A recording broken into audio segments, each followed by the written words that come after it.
What is going on today, YouTube? It's your boy Austin. This is my very first YouTube video up on my channel. Don't really know what exactly I'm going to call it, what I'm going to do on it. Just bring, so what happens in my life, whether it's fishing or just bring you guys along for crazy trips and adventures that I go on with my buddies or my family. So today, for my first video, instead of doing like your cliche get to know you video, I'm going to be doing an unboxing. And you may be wondering, what are you going to be unboxing today? Well, I'm going to tell you. Mystery tackle box. Alright, this is a pro membership box. They have different ones, your basic and elite. Each one has different prices monthly, or you can pay for it yearly, and they just send you a bunch of really cool lures and things like that in the mail in a box. And today, well, I'm going to show you what's inside. I'm trying to do it one-handed. So yeah, let's get right into it. And I'll only have one hand to do it, because I have to hold the camera with the other. Sorry if the video quality is really bad. I'm filming on my cell phone. Not really one to go about and spend a whole bunch of equipment on a YouTube channel right off the bat. So, when you first look at the box, what you're going to notice first is they're going to have a card in here that tells you basically what you're getting and how much it costs. Now, this box, if I believe, they send you about $40 worth of stuff, which is still a really great deal for $25. And I just really like the quality of the stuff that they send you. Next, you're going to have one of these. It's just a little pamphlet that has a bunch of tips and tricks. Whether you're just, like I said, starting out or you've been fishing wild, always helps to, always further your knowledge on what you're doing and what you're getting, so you know how to best get the results that you want and the results that you're looking for when you're fishing. Now, the first bait that we're going to look at today is this little buzz bait they sent us. I'm not a real big buzz bait guy, mainly just like a crankbait and fishing bait. Crankbait and swim bait type of guy. So I haven't really had too much experience with these, but as the weather warms up here, I definitely do want to get out on the water and give this thing a whirl and just see how great they are, like whether I like to use them or not, and work on my technique with it.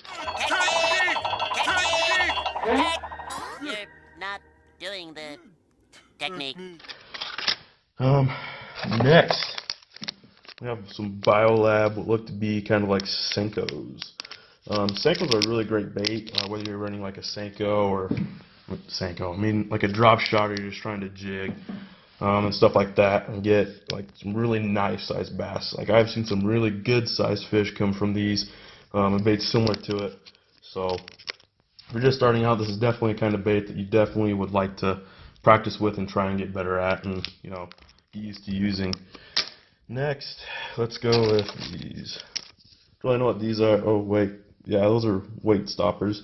Never really used these before. I actually haven't seen them until now.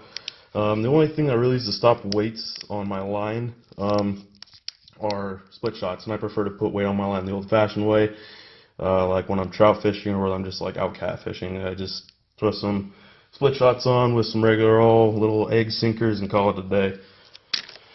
Next, we have this little crankbait. I'm definitely a big fan of crankbaits, and I can't wait for a good day to go out and try this when I'm not working or anything like that. The craw color on this will definitely be able to go out and catch some eyes with some bass, and depending on how deep it dives, I'm sure I'll be able to get some really nice fish with this, for sure. When we're just starting out, crankbaits are a solid sort of bait to use. They're easy to use. When you're looking for them, you always want to try to find one that's like gonna, match the appearance and color of the forage that the bass have to eat. And it's always a great thing to do and a great thing to look at and have in the tackle box if you're going for bass. Next, got these things. I'm not really sure what these are for. I think they're for jigs or like Senko sort of things. I've seen baits like this, like some craws and stuff like that they use for jigs. So I'm assuming that's what you use these for, but I'm not entirely sure. It's definitely a bait I'm going to have to look at and look into, and definitely expand my knowledge on that and try them out and see how they work. Yeah, like as a fisherman, I'm always looking to like try out new techniques and further my skills and things like that. Next, we have some BioBait. Now, BioBait is like they're like a really good tackle bait company from what I've heard. I haven't really used them, so I'm not too familiar with them. But this is definitely a bait that I am definitely looking forward to going out and trying as soon as the weather warms up and I have a day off work or something like that, time to kill, where I can actually go out and give these a try. From what I heard, they are very high quality, and they just show instructions on how to use them. So I just kind of use them like a Senko. So Yeah, it's definitely a really nice and cool bait to use. Like I said, they definitely send you some really nice baits in these boxes. So, yeah. I want to thank you for taking time out of your busy lives to come and spend a few minutes with me and just go over something that I really like and care about. And I definitely want to share it with you guys. If you guys want to see something, you know, like content, stuff like that, don't forget to comment down below. I definitely want to, you know, bring things that you guys want to see and enjoy. As myself, I know I definitely want to do that and be able to connect with you guys personally. So if you have any ideas for content or things like that, don't forget to comment below. Like and subscribe is always appreciated. And until next time, I'm Austin.